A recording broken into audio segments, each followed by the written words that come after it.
Welcome back to my channel at gagawa tayo ngayon ng leche flan at ang pangunahin nating sangkap ay ang egg. So meron tayo ditong 10 egg na large, ay XL nga pala or jumbo.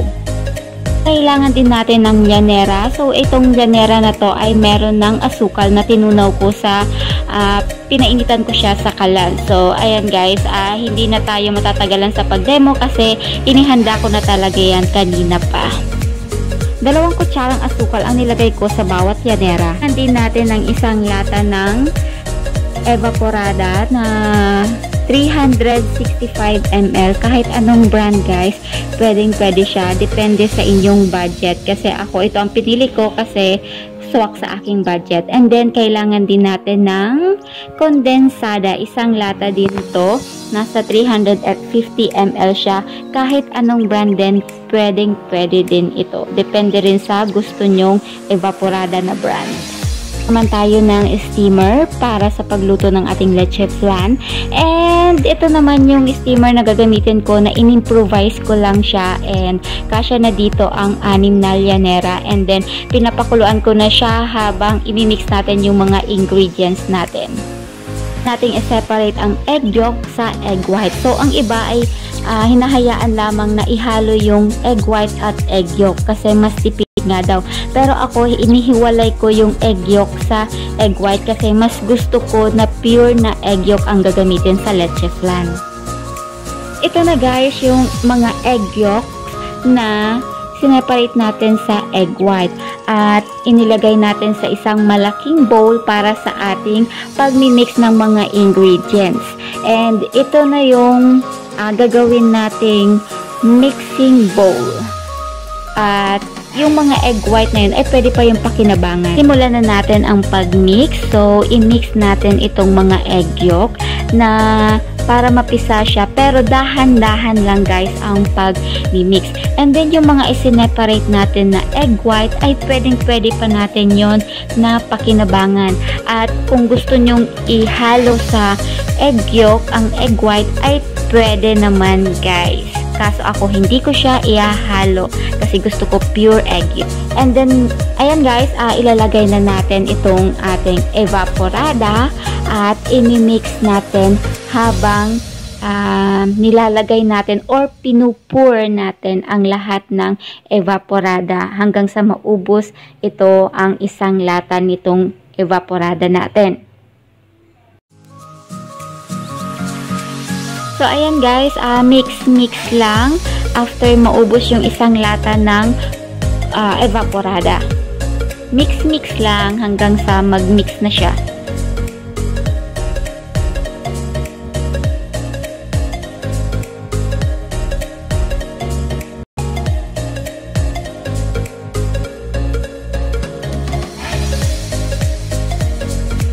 Ito naman guys yung ating kondensada. So, ganun din, kung ano din ginawa natin sa evaporada, ganun din ang gagawin natin sa ating kondensada na pag-mix.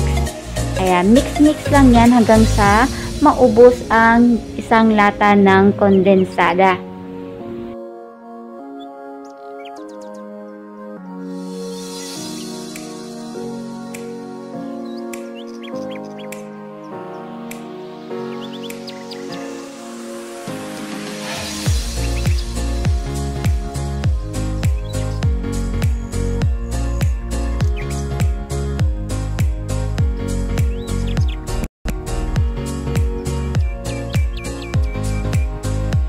After nating ma-mix ang lahat ng ingredients, inilipat ko ulit siya sa isang malinis na big bowl.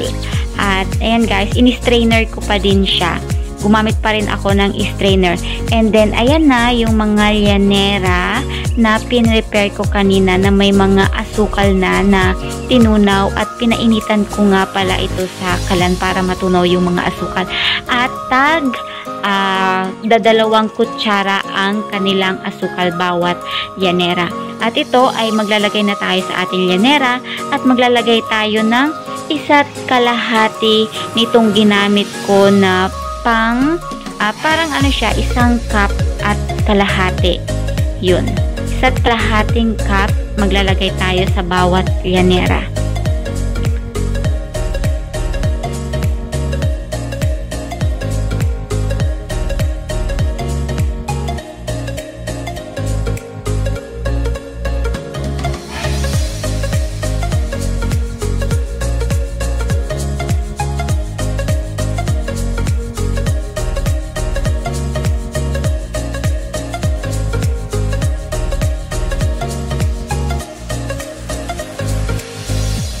And ang ganda ng ating leche flan. So, ipiprepare ko na to para ilagay naman natin sa steamer natin para na ito ay i-steam natin para naman malaman na natin kung masarap nga ba ang leche flan na to. So, ayan, nakagawa tayo ng 5 llanera na leche flan, and may isa din akong nilagyan na isang maliit na llanera na bilog. So, para yun sa free taste.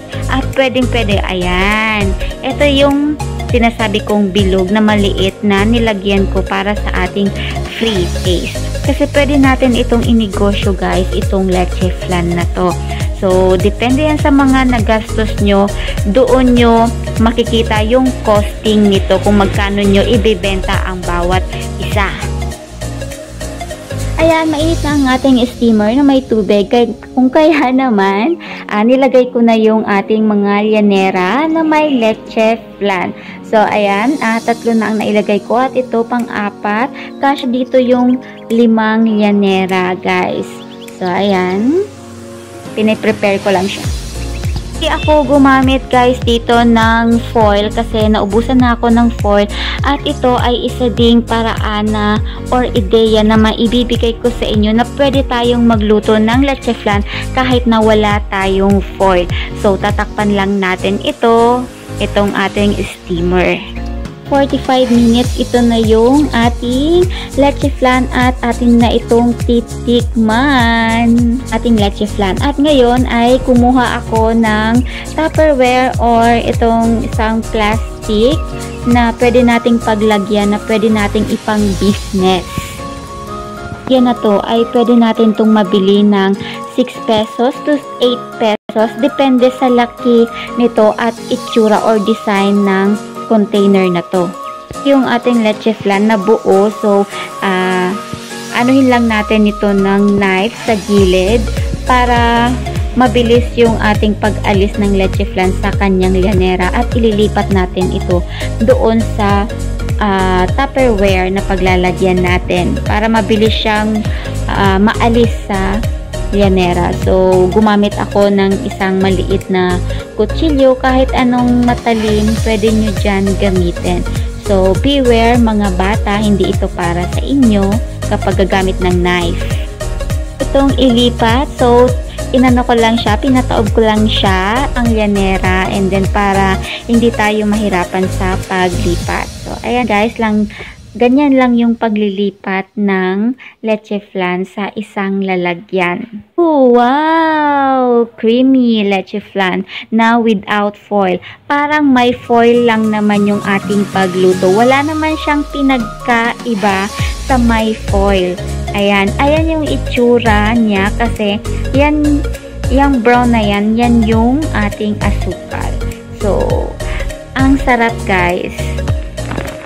May ideya pa akong ibibigay sa inyo kasi ang ganitong mga ginagawa ay pwede din natin itong irigalo sa birthday, sa mga kaibigan, kahit sa mga bata, kahit anong okasyon pwede itong irigalo. So ayusin lang natin pag-ayos. Kung meron kayo dyang mga extrang ribbon, lagyan nyo ng ribbon kung ayaw nyo nang magbalot, kasi ang mga ganito ay social kapag may ribbon. Na ribbon ang nilagay ko dito na lace kasi alam kong favorite color ng bibigyan ko nito, kasi ireregalo ko ito sa aking kumare. So, alam ko na favorite niya ang pink kahit hindi niya sa akin sabihin kasi lagi ko siyang nakikitang naka-pink. So, ayan guys, hindi ko siya binalot, nilagyan ko lang siya or tinalian ko lang siya ng ribbon. Napaka-social na niyang tignan. So, napaka-simple, at ang maganda pa dyan ay talagang ikaw ang gumawa. So, maganda yung regalo na ikaw mismo ang gumawa kesa bumili ka.